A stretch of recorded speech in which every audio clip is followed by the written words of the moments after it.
Hello good morning everyone. स्वागत है आप सभी को आपके प्यारा सा यूट्यूब चैनल कृतज्ञ क्लासेस में। दोस्तों आज साइंस का एग्ज़ाम होने वाला है और अभी हम सुबह सुबह लेकर आए हैं साइंस के VVI क्वेश्चन, जो कि इसका चांसेस बन रहा है कि एक क्वेश्चन है जो कि पूछे जाएंगे और बहुत सारे क्वेश्चन हैं जो कि यहाँ से आपको डायरेक्ट एग्ज़ाम में देखने को मिलेगा। तो आप सभी इस क्लास को अंत तक देख लीजिए और उसके बाद एग्ज़ाम देने जाइएगा। चलिए शुरू करते हैं। थोड़ी ही देर का क्लास होने वाला है, ज़्यादा टाइम आपका नहीं लेना है और आप सभी आराम से एग्ज़ाम देने जाइएगा। चलिए फर्स्ट क्वेश्चन की ओर ध्यान दीजिएगा और इसे अपने दोस्तों के पास शेयर कर दीजिए। फर्स्ट क्वेश्चन है, प्रकाश के परावर्तन नियमों को लिखे। प्रकाश के परावर्तन नियम पूछा गया, तो प्रकाश के परावर्तन नियम की बात करेंगे तो प्रकाश के परावर्तन के मुख्यतः दो नियम है। जिस तरह से यहाँ पे लिखा गया आपको इसी तरह से आंसर लिखना है। चलिए तो फर्स्ट नियम की बात करेंगे। चलिए फर्स्ट देखेंगे, आपतित किरण, परावर्तित किरण तथा आपतन बिंदु पर खींचा गया अभिलंब एक ही समतल में होते हैं। यहाँ पर देखिए आपतित किरण ये हो गया और उसके बाद परावर्तित किरण और इसके बाद इस पर जो ये अभिलंब खींचा गया है यह एक ही समतल पर है, इसी पर है, यहाँ पर एक ही जगह मिलता है। इसी यह है जो कि प्रकाश के परावर्तन का फर्स्ट नियम है। और नेक्स्ट सेकेंड नियम देखिए, आपतन कोण I एवं परावर्तन कोण R एक दूसरे के बराबर होते हैं। यहाँ पे देखिए आपतन कोण I और उसके बाद परावर्तन कोण R, तो यहाँ से कोण I होता है जो कि कोण R के बराबर होता है। यही लिखा गया है। सेकेंड नियम है कि आपतन कोण I और परावर्तन कोण R है यह एक दूसरे के बराबर होता है। इतना ही आपको लिखना है, जितना सवाल में पूछा जाए उतना ही लिखना है, उसे बढ़ा चढ़ा कर नहीं लिखना है। चलिए जितना पूछा जाए उतना ही। तो यहाँ पर यह क्वेश्चन है जो कि फिनिश होता है। नेक्स्ट सेकेंड क्वेश्चन देखिए, प्रकाश के प्रकीर्णन से आप क्या समझते हैं, इसे एक उदाहरण देकर समझाएं। प्रकाश के प्रकीर्णन पूछा गया है। चलिए आंसर देखिएगा, जब सूर्य का प्रकाश वायुमंडल से होकर गुजरता है, जो सूर्य का प्रकाश से वायुमंडल से होकर गुजरता है तो वायुमंडल में उपस्थित धूल कणों के द्वारा प्रकाश विभिन्न दिशाओं में प्रसारित हो जाता है, मतलब कि फैल जाती है। जब प्रकाश का जो सूर्य का प्रकाश से वायुमंडल से गुजरता है तो पे धूल कण होते हैं, यहाँ पे इस पर टकरा के यह जो यहाँ से विभिन्न माध्यमों में फैल जाता है, प्रकाश का कण है वह। उसके बाद देखिए तो इस प्रकाश यह घटना होता है, इसी को प्रकाश का प्रकीर्णन कहते हैं। उदाहरण की बात करें तो आकाश का रंग जो सूर्य के प्रकाश के प्रकीर्णन के कारण नीला दिखाई देता है। आपसे पूछा जाए कि आकाश का रंग नीला दिखाई देता है तो यह प्रकीर्णन के कारण दिखाई पड़ता है, याद रखिएगा, ऑब्जेक्टिव में आपसे पूछा जा सकता है। नेक्स्ट देखेंगे 3 नंबर क्वेश्चन। और एक और बात बता दूं कि ऑब्जेक्टिव का क्लास जो कि रात को हुआ है, यदि आप उसे नहीं देखोगे तो उसे भी देख लीजिएगा, उससे डायरेक्ट ऑब्जेक्टिव है जो कि आपके एग्जाम में मिलने वाला है। 3 नंबर क्वेश्चन देखिए, विद्युत विभव को परिभाषित करें एवं इसका SI मात्रक लिखें। विद्युत विभव पूछा गया तो किसी इकाई धनावेश को अनंत से किसी बिंदु तक लाने में जितना कार्य करना पड़ता है उसे विद्युत विभव कहते हैं। मानिए कि यहाँ पर एक बिंदु है और इसे अनंत से कहीं से भी लाने में जितना भी कार्य करना पड़ता है इसे बोलते हैं विद्युत विभव। इसका SI मात्रक की बात यहाँ पे देखिए, इसका SI मात्रक, तो इसका SI मात्रक की बात करें तो वोल्ट होता है। विद्युत विभव का SI मात्रक क्या होता है तो वोल्ट होता है।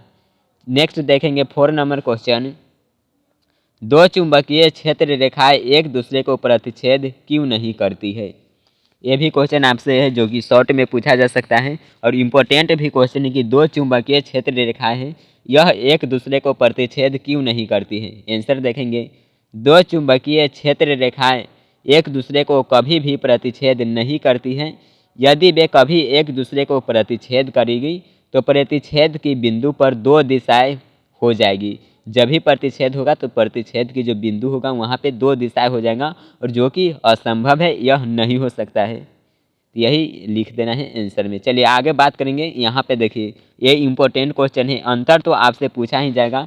3 से 4 सवाल होगा जो कि आपको अंतर पूछने को मिलेगा, जैसे कि नवीकरणीय और अनवीकरणीय ऊर्जा स्रोतों में 2 अंतर लिखे। इस तरह से प्रश्न है जो कि अधिकतर पूछे जाते हैं। इधर जैसे यहाँ पे बॉक्स बनाकर लिखा गया इसी तरह से आपको आंसर लिखना है। इधर नवीकरणीय लिख लीजिए, उसके बाद अनवीकरणीय लिख लीजिए। नवीकरणीय की बात करें तो ऐसे वस्तु जो पुनः उत्पन्न होने या जल्दी से नवीकरण करने की क्षमता रखता है, मतलब कि जिसका यूज है वह बार बार किया जा सकता है, तो वह नवीकरणीय संसाधन होंगे। जैसे कि सूर्य देखिए, हवा देखिए, ऊर्जा देखे से ये सभी नवीकरणीय संसाधन के एग्जाम्पल है। और उसके बाद अनवीकरणीय के बात करें तो ऐसे वस्तु जिसे पुनः उत्पन्न होने में बहुत अधिक समय लगता है, जैसे कि कोयला देखिए और पेट्रोलियम देखिए। तो इस तरह से आपको अंतर लिखना है और इसमें श्योर है एकदम 2 मार्क्स का क्वेश्चन है तो 2 नंबर आपको मिल जाएगा। चलिए आगे देखेंगे 6 नंबर क्वेश्चन। 6 नंबर क्वेश्चन देखिए, किस परिस्थिति में फ्लेमिंग के दक्षिण हस्त नियम का प्रयोग होता है? फ्लेमिंग के दक्षिण हस्त नियम का प्रयोग किस परिस्थिति में होता है? सिंपली इतना सा ही पूछा गया तो इतना का ही जवाब देना है। तो प्रेरित विद्युत धारा की दिशा पहचानने में फ्लेमिंग के दक्षिण हस्त नियम का प्रयोग होता है। किस लिए? तो प्रेरित विद्युत धारा की दिशा पहचानने के लिए। यही है जो कि इसका मेन आंसर है, एकदम 2 नंबर श्योर होने वाला है। नेक्स्ट 7 नंबर क्वेश्चन देखिए, ऊष्माक्षेपी अभिक्रिया से आप क्या समझते हैं? एक उदाहरण दीजिए। ऊष्माक्षेपी अभिक्रिया की बात करेंगे तो वैसी अभिक्रिया जिसमें उत्पाद के बनने के साथ साथ ऊष्मा भी उत्पन्न होती है, जिसमें कि उत्पाद तो बनेगा ही और साथ में ऊष्मा भी उत्पन्न होगा, तो ऐसी अभिक्रिया को ऊष्माक्षेपी अभिक्रिया कहेंगे। जैसे कि यहाँ पे देखिए मीथेन जल के साथ अभिक्रिया करता है, यहाँ पे ये चिन्ह होगा, तो क्या बनाता है? तो कार्बन डाइऑक्साइड और साथ में जल बनाता है और जल के साथ ऊर्जा भी उत्पन्न करता है। तो ये हो गया ऊष्माक्षेपी अभिक्रिया। इतना ही लिखना है। रिएक्शन आपको हर हाल में रिएक्शन जरूर लिखना है, तभी है जो कि फुल मार्क्स आपको मिलेगा। नेक्स्ट 8 नंबर क्वेश्चन देखिए, इंपॉर्टेंट क्वेश्चन है, VVI question 8 number. PH scale क्या है? एक उदासीन विलयन का पीएच मान लिखिए। इंपॉर्टेंट भी है और सिंपल सा भी क्वेश्चन है। पीएच स्केल पूछा गया तो पीएच को एक जलीय विलयन में हाइड्रोजन आयन की गतिविधियों के दशमलव लघुगणक के घटाव के रूप में परिभाषित किया जाता है। और उसके बाद उदासीन विलयन की पीएच मान की बात करें तो उदासीन विलयन का पीएच मान 7 होता है और शुद्ध जल का पीएच मान पूछा जाए तो ये भी ध्यान रखिएगा 7 होता है। आगे देखेंगे 9 नंबर क्वेश्चन, आयनिक यौगिकों के गलनांक उच्च क्यों होते हैं? आयनिक यौगिकों के गलनांक होते हैं, यह उच्च होते हैं, क्यों होता है यही लिखना है। तो अंतर आयनिक आकर्षण के कारण आयनिक यौगिक का गलनांक उच्च होता है। अंतर आयनिक आकर्षण के कारण है, इसका मुख्य कारण है अंतर आयनिक आकर्षण है, जिसके कारण कि आयनिक यौगिकों के गलनांक है यह उच्च होते हैं। इनके क्रिस्टल जालक में धनायन और ऋणायन निश्चित क्रम में संयोजित होते हैं। बात करेंगे यहाँ पे अंतर आयनिक आकर्षण, तो इसमें जो धनायन और ऋणायन है निश्चित क्रम में संयोजित होते हैं। इनमें अंतर आयनिक बल अधिक होता है। बंध संकुचित को तोड़ने के लिए उच्च ऊर्जा की आवश्यकता है, इसलिए आयनिक यौगिकों के गलनांक उच्च होते हैं। चलिए आगे देखेंगे नेक्स्ट क्वेश्चन 10 नंबर, धातुओं के भौतिक एवं रासायनिक गुण धर्मों का उल्लेख करें। यह क्वेश्चन है जो कि आपको 5 मार्क्स वाले में पूछा गया। क्या है कि रासायनिक गुण धर्म पूछा गया और भौतिक भी। तो यहाँ पे देखिए धातुओं के रासायनिक गुण, तो रासायनिक गुण की बात करेंगे। फर्स्ट है धातु क्षारीय ऑक्साइड बनाते हैं। जो धातु होते हैं अधिकतर धातु वो क्षारीय ऑक्साइड बनाते हैं, और अधातु के ऑक्साइड की बात करें तो वो अम्लीय ऑक्साइड बनाते हैं। नेक्स्ट सेकेंड है धातु अम्लों से अभिक्रिया करके हाइड्रोजन गैस पुनः स्थापित करती है तथा अनुरूप लवण बनाती है। जब धातु का अभिक्रिया अम्ल से कराइएगा तो हाइड्रोजन गैस पुनः स्थापित होगा, हाइड्रोजन गैस तो बनेगा ही और साथ में लवण का भी निर्माण होता है। नेक्स्ट 3 नंबर है धातु धनात्मक आवेश प्रकृति वाली होती है। धातु की बात करें तो धनात्मक आवेश प्रवृत्ति वाले होते हैं। चलिए उसके बाद भौतिक गुण देखेंगे। धातुओं के भौतिक गुण, भौतिक गुण देखिए तो धातु तन्य तथा आघात बर्ध होते हैं। तन्य मतलब इसे इस तरह से रबर की तरह आप इसे लमरा करके और कम बेसी इस तरह से मतलब कि जितना है इसे आप सभी बड़ा कर सकते हैं इसको। और उसके बाद है आघात वर्ध, मतलब कि इसको पीट पीट कर और बड़ा किया जा सकता है धातु को। उसके बाद देखेंगे धातुओं के गलनांक तथा क्वथनांक उच्च होते हैं। धातु के गलनांक की बात करें या क्वथनांक की तो यह उच्च होते हैं। उसके बाद धातुएं अपारदर्शक होते हैं, सभी तो आप जानते ही हैं। चलिए नेक्स्ट क्वेश्चन देखेंगे। 11 नंबर क्वेश्चन है प्रतिवर्ती क्रिया में मस्तिष्क की क्या भूमिका है? बायो का क्वेश्चन है, देखेंगे प्रतिवर्ती क्रिया में मस्तिष्क की भूमिका की बात किया गया। प्रतिवर्ती क्रियाएं मस्तिष्क द्वारा न होकर तुरंत ही मेरुरज्जु द्वारा पूरी की जाती है। प्रतिवर्ती क्रिया तो मस्तिष्क के द्वारा न होकर तुरंत मेरुरज्जु द्वारा पूरा, मस्तिष्क के द्वारा किसको संदेश मिलता है? तो मेरुरज्जु को और मेरुरज्जु के द्वारा प्रतिवर्ती क्रिया संपन्न होती है। शरीर के किसी भाग से संदेश मेरुरज्जु तक पहुंचता है। देखिए शरीर के किसी भाग से मस्तिष्क से ही पहुंचता है और संदेश मेरुरज्जु तक पहुंचता है और उतनी ही गति से संदेश संबद्ध मांसपेशियां तक पहुंचता है और अनुक्रिया संपन्न हो जाती है, जैसे कि छींक। आगे देखेंगे 12 नंबर क्वेश्चन, डीएनए की प्रतिकृति बनाना जनन के लिए आवश्यक है, क्यों? डीएनए की बात किया गया तो डीएनए का फुल फॉर्म होता है डीऑक्सीराइबोज न्यूक्लिक एसिड, ध्यान रखिएगा। और आरएनए के फुल फॉर्म की बात करें तो राइबोज न्यूक्लिक एसिड, ये भी आपसे पूछा जा सकता है। देखिए डीएनए की प्रतिकृति बनाना जनन के लिए आवश्यक है, क्यों? आंसर देखिए, डीएनए एक आनुवंशिकी पदार्थ है। डीएनए क्या है? तो यह एक आनुवंशिकी पदार्थ है जो अपने गुण एक कोशिका में संतति कोशिका एक कोशिका से संतति कोशिका में कोशिका विभाजन के समय स्थानांतरण कर देता है। यह जीवन की निरंतरता बनाए रखता है, इसलिए डीएनए का प्रतिकृति बनाना जनन के लिए आवश्यक है।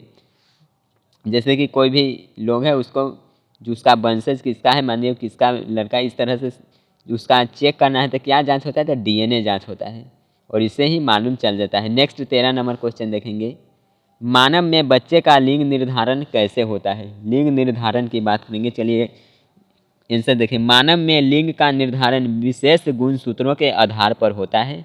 पुरुष में XY गुणसूत्र पाए जाते हैं। ऑब्जेक्टिव में भी आपसे पूछा जाए कि पुरुष में कौन से गुणसूत्र होते हैं, तो XY। और उसके बाद देखें, और स्त्री में XX गुणसूत्र पाया जाता है। निषेचन की क्रिया में यदि पुरुष पक्ष से X गुणसूत्र मिले तो नवजात शिशु लड़की होगी, यदि पुरुष पक्ष से X मिले तो जो नवजात शिशु होगा वह लड़की होगी, और पुरुष पक्ष से Y गुणसूत्र मिले तो जो नवजात शिशु होगी वह लड़का होगा। यहाँ पर कन्फर्म होता है लिंग निर्धारण किस तरह से होता है। सिंपल सा ऐसा क्वेश्चन है, कोई भी इसमें जान नहीं है। आगे देखिए 14 नंबर क्वेश्चन, पारितंत्र में अपमार्जकों की क्या भूमिका है? आपसे सिंपल ही क्वेश्चन पूछा जाता है, जैसा कि सभी स्टूडेंट्स उसका आंसर लिख सके। ऐसा नहीं कि बहुत भारी क्वेश्चन आपको देखने को मिला, सब सिंपल क्वेश्चन होगा। देखिए पारितंत्र में अपमार्जक की भूमिका पूछा गया, तो पारितंत्र में अपमार्जक पदार्थ के चक्रण में महत्वपूर्ण भूमिका निभाती है। यदि पारितंत्र में अपमार्जक न हो तो कचरा का ढेर लग जाएगा। कि अपमार्जक नहीं, पदार्थ का चक्रण ही नहीं हो, क्या होगा? कचरा का ढेर तो लगेगा ही। जैसे भू रसायन चक्र बाधित हो जाएंगे तथा पर्यावरण का संतुलन अस्थायी रूप से समाप्त हो जाए। जब कचरा लगे तो ये सभी तो होना ही है। आगे देखेंगे धमनी और शिरा में अंतर, ये भी इम्पोर्टेंट क्वेश्चन है। धमनी और शिरा की बात करेंगे तो धमनी और इधर शिरा, इसकी दीवारें मोटी, लचीला तथा कपाट रहित होती है। जो धमनी की दीवार है यह मोटी होती है, लचीला और कपाट रहित होती है। और इसकी शिरा की दीवार की बात करें तो इसके दीवार है जो कि पतली होती है। नेक्स्ट देखेंगे, इसकी गुहा पतली होती है। जो धमनी की गुहा है यह पतली होती है और शिरा की गुहा यह मोटी होती है। उसके बाद इनके रुधिर अत्यधिक दबाव एवं गति के साथ प्रवाहित होती है। और उसके बाद शिरा की बात करें तो इनके रुधिर कम दबाव के साथ सीधे धीरे प्रवाहित होते हैं, धीरे धीरे प्रवाहित होते हैं, यहाँ पे धीरे होगा। तो धमनी और शिरा में अंतर। धमनी की बात करें तो धमनी से कौन सी रक्त का होता है? तो धमनी से शुद्ध रक्त और शिरा से अशुद्ध रक्त। चलिए आगे बढ़ते हैं 16 नंबर क्वेश्चन में, उत्तम ईंधन किसे कहते हैं? उत्तम ईंधन की बात किया गया तो वैसा ईंधन जो प्रति एकांक द्रव्यमान पर अधिक ज्वाला प्रदान करे, सरलता से प्राप्त हो तथा दाम में सस्ता हो, तो वह उत्तम ईंधन है। जो कि दाम में भी सस्ता है और प्रति एकांक द्रव्यमान पर जब वह जलता हो तो अधिक ऊष्मा देता हो, ऐसे ही ईंधन है जो कि उत्तम ईंधन की श्रेणी में आता है। नेक्स्ट 17 नंबर क्वेश्चन देखिए, तारे क्यों टिमटिमाते हैं? तारे टिमटिमाते क्यों हैं? तो देखिए हवा की विभिन्न परतों में तापमान अलग अलग होता है। उसके बाद देखिए इस कारण उसका घनत्व भी कम होता है, अलग अलग होता है, मतलब कि इसलिए तारों से आता प्रकाश इन वायु परतों में विभिन्न मात्रा में आवर्तित होता रहता है। इस कारण तारे हमारे नेत्रों में टिमटिमाते प्रतीत होते हैं। नेक्स्ट 18 नंबर क्वेश्चन देखिए, और जल्द से आप सभी वीडियो को लाइक और शेयर कर दीजिए। 18 नंबर क्वेश्चन है, लोहे की वस्तुओं को हम क्यों पेंट करते हैं? लोहे की वस्तुओं की पेंट करने की बात देखिए, लोहा आर्द्र हवा के साथ प्रतिक्रिया कर भूरे रंग का रासायनिक पदार्थ बना लेता है। जिससे लोहे का क्षरण होने लगता है। वो रासायनिक पदार्थ क्या होता है? तो जंग होता है। जब लोहे के वस्तुओं को पेंट कर दिया जाता है तो यह हवा के संपर्क में नहीं आ पाता है, जिसके कारण जंग नहीं लगता है, इसलिए लोहे के वस्तुओं को हम पेंट करते हैं। सिंपल सा आंसर है। चलिए कन्फर्म है, आगे बढ़ते हैं। चलिए नेक्स्ट देखेंगे 19 नंबर क्वेश्चन। क्षारकों के सामान्य गुणों को लिखें। क्षारक की गुण की बात करें तो यह स्वाद में कड़वा होता है और उसके बाद यह साबुन जैसा चिकना होता है तथा त्वचा को हानि पहुंचाता है। क्षारक से त्वचा को है जो कि हानि होता है। उसके बाद जो क्षारक है यह लाल लिटमस को नीला कर देता है, लाल लिटमस को नीला करता है, और अम्ल है यह नीला लिटमस पत्र को लाल कर देता है। और उसके बाद है यह अम्लों के साथ क्रिया कर लवण एवं जल बनाते हैं। जब क्षारक के अम्ल के साथ अभिक्रिया करेगा तो लवण और जल का निर्माण होगा। नेक्स्ट 20 नंबर क्वेश्चन देखिए। नेत्र की समंजन क्षमता से क्या अभिप्राय है? नेत्र की समंजन क्षमता पूछा गया तो नेत्र लेंस की वह क्षमता जिसके कारण वह अपने फोकस दूरी को समायोजित कर लेता है समंजन क्षमता कहलाती है। जैसे कि सामान्य अवस्था में नेत्र की समंजन क्षमता की बात करें तो यह 4 डायोप्टर होता है। कितना होता है? तो 4 डायोप्टर। चलिए आगे बढ़ते हैं 21 नंबर क्वेश्चन में। अयस्क और खनिज में क्या अंतर है? ये भी इम्पोर्टेंट क्वेश्चन होने वाला है। अयस्क और खनिज में बात करेंगे तो इधर खनिज और इधर देखिए तो अयस्क। पहले अयस्क में देखिए तो इन प्राकृतिक पदार्थों को जिनमें धातुओं के यौगिक पाए जाते हैं खनिज कहलाते हैं। जिनमें कि धातुओं के यौगिक हो वह खनिज हो जाएंगे। उसके बाद अयस्क की बात करें तो जिन खनिजों में से धातुएं लाभदायक तथा सुविधा पूर्वक ढंग से प्राप्त की जाती है उन खनिजों को अयस्क कहते हैं। मतलब कि अयस्क है यह कहाँ से प्राप्त किया जाता है? तो खनिज से प्राप्त किया जाता है अयस्क। नेक्स्ट देखेंगे सेकेंड पॉइंट। कुछ खनिजों में धातु की प्रतिशत मात्रा पर्याप्त होती है जबकि अन्य खनिजों में धातु की प्रतिशत मात्रा है वह बहुत कम होती है। और उसके बाद अयस्कों की बात करेंगे तो सभी अयस्कों में धातु की प्रतिशत मात्रा पर्याप्त होती है। जो अयस्क होगा उसमें धातु की मात्रा की बात करें तो पर्याप्त होगा ही, क्योंकि जो खनिज है उसी से अयस्क की प्राप्ति होती है और जिस खनिज में धातु की मात्रा है वह अच्छी रहेगी उसी से अयस्क प्राप्त किया जाएगा। तो श्योर है कि अयस्क में धातु की मात्रा होगा ही। चलिए नेक्स्ट 3 नंबर क्वेश्चन। कुछ खनिजों में आपत्तिजनक अशुद्धियाँ होती हैं। यहाँ पे 3 नंबर पॉइंट देखिए। कुछ खनिजों में आपत्तिजनक अशुद्धियाँ होती हैं जो धातु के निष्कर्षण में बाधा डालती है। और अयस्कों की बात करेंगे तो अयस्कों में कोई भी आपत्तिजनक असुविधा नहीं होती है। नेक्स्ट मेंडलीफ के आवर्त सारणी और आधुनिक आवर्त सारणी में अंतर। कि मेंडलीफ के आवर्त सारणी और आधुनिक आवर्त सारणी में आंसर लिखना है। यहाँ पे लिखना है अंतर, आंसर बोल रहे हैं। डिफरेंस की बात करें तो मेंडलीफ की आवर्त सारणी और आधुनिक आवर्त सारणी देखिए यहाँ पे पॉइंट नंबर यहाँ पे 1 होगा। मेंडलीफ की आवर्त सारणी में रासायनिक आवर्तता की कोई स्पष्ट व्याख्या करने में सफल नहीं है। मेंडलीफ ने आवर्त सारणी बनाई उसमें जो रासायनिक आवर्त की बात करें उसमें कोई भी स्पष्ट नहीं है, लेकिन आधुनिक आवर्त सारणी आता है इसमें रासायनिक आवर्तता की स्पष्ट व्याख्या करता है। आधुनिक आवर्त सारणी किसने लाया है? तो मोसले। याद रखिएगा, ऑब्जेक्टिव के लिए इंपॉर्टेंट है।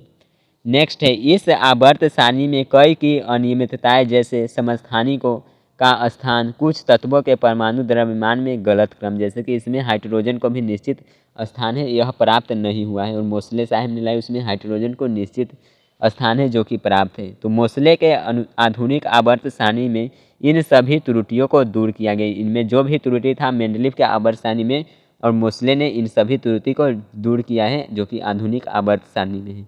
Next 5 number point. मेंडलीफ की आवर्त सारणी में ऐसा कोई स्पष्ट वर्गीकरण नहीं है, लेकिन आधुनिक आवर्त सारणी की बात करें देखिए आधुनिक आवर्त सारणी में तत्वों का स्पष्ट वर्गीकरण जैसे सामान्य तत्व, संक्रमण तत्व एवं उत्कृष्ट तत्वों को अलग अलग रखा गया है। उत्कृष्ट तत्व नोबल गैस किस श्रेणी में है? तो वर्ग 17 में, याद रखिएगा। Next 6 number. चलिए यहाँ पे 3 नंबर होना चाहिए।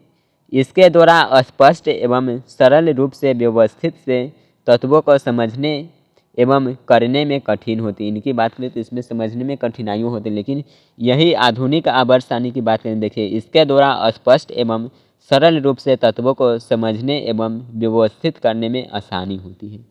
यहाँ पर 4 डिफरेंस है जो कि दिया गया, आप 2 ही लिखिएगा और आपको 2 मार्क्स है जो कि दे दिया जाएगा। चलिए यार ये कहाँ से आ गया।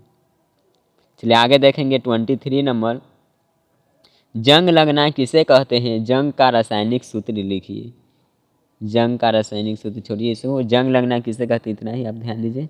तो लोहे की बनी नई वस्तुएं चमकीली होती है, लेकिन कुछ समय बाद इस पर नमी तथा वायु से अभिक्रिया कर भूरे रंग का परत चढ़ जाती है, इस प्रक्रिया को जंग लगना कहते हैं। नेक्स्ट देखेंगे 24 नंबर क्वेश्चन, और जंग का सूत्र है जो कि आप यहाँ पर देख सकते हैं। 24 नंबर है, शॉर्ट सर्किट क्या है, इससे क्या हानियाँ हो सकती हैं। शॉर्ट सर्किट की बात करेंगे तो किसी विद्युत संयंत्र में धारा का क्रम प्रतिरोध से होकर प्रवाहित होना शॉर्ट सर्किट कहलाता है। इससे हानियों की बात करेंगे तो प्रतिरोध कम होने के कारण तारें अधिक गर्म हो जाती है और उनके ऊपर चढ़े रोधी पदार्थ जल जाते हैं। उसके बाद सेकेंड देखिए, तारों के ऊपर चढ़े रोधी पदार्थ जल जाने से तारें नंगी हो जाती हैं, जिससे शॉक लग सकता है, मतलब कि करेंट लग सकता है। नेक्स्ट है, विद्युत उपकरण बेकार हो जाता है, जो भी उपकरण है सब बेकार हो जाता है। उसके बाद इससे घरों दुकानों आदि में आग लग सकती है। नेक्स्ट 5 नंबर है, विद्युत धारा का प्रवाह अवरुद्ध हो जाता है। आगे देखिए 25 नंबर क्वेश्चन, फ्लेमिंग के दाएं हाथ का नियम क्या है।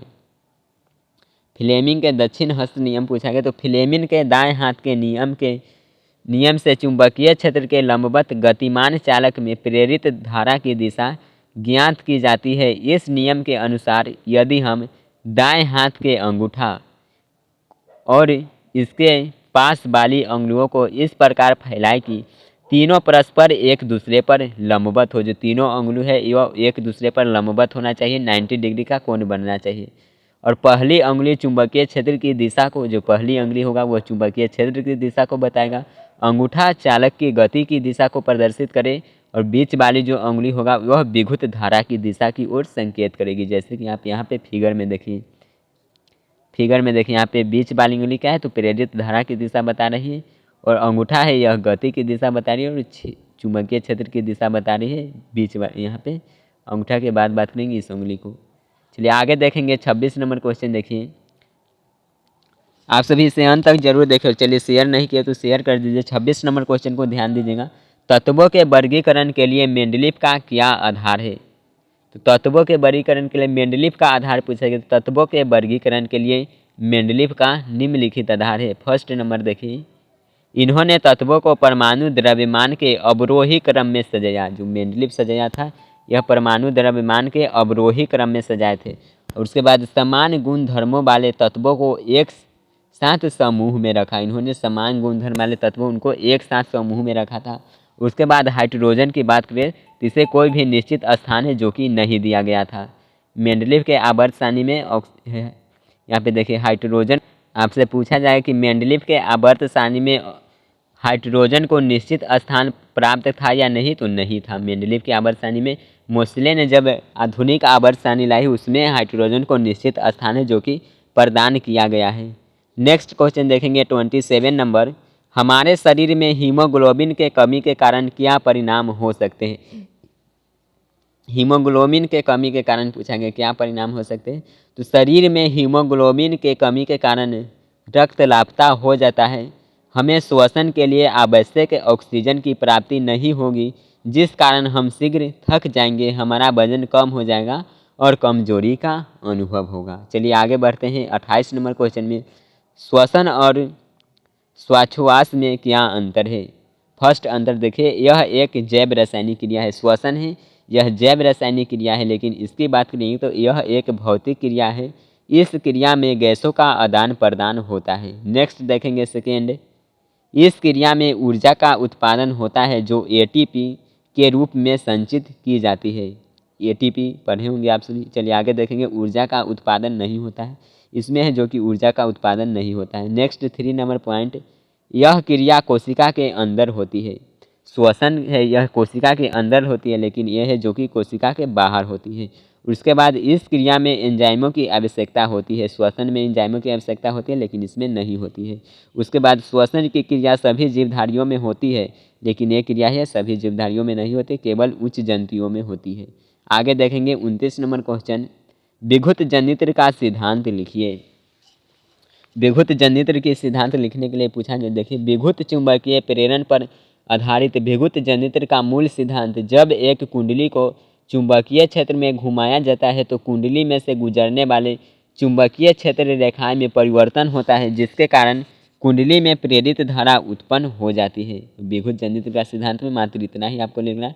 आप इसे स्क्रीनशॉट भी ले लीजिएगा। नेक्स्ट, और ऐसे भी पीडीएफ है जो कि टेलीग्राम पे दे ही दिया जाएगा। जनरेटर और ट्रांसफार्मर में अंतर देखिए।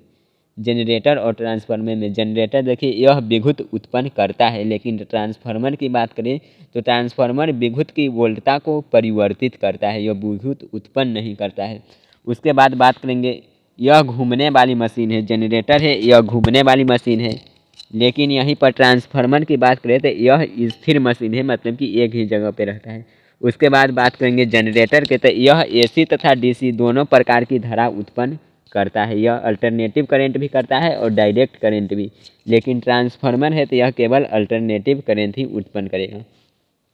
नेक्स्ट 4 नंबर पॉइंट है, इसके द्वारा विद्युत उत्पन्न करने से पहले टरबाइनों को घुमाया जाता है, लेकिन इसमें देखेंगे तो इसे किसी के द्वारा घुमाया नहीं जाता है। चलिए, जनरेटर और ट्रांसफार्मर में डिफरेंट कंप्लीट है।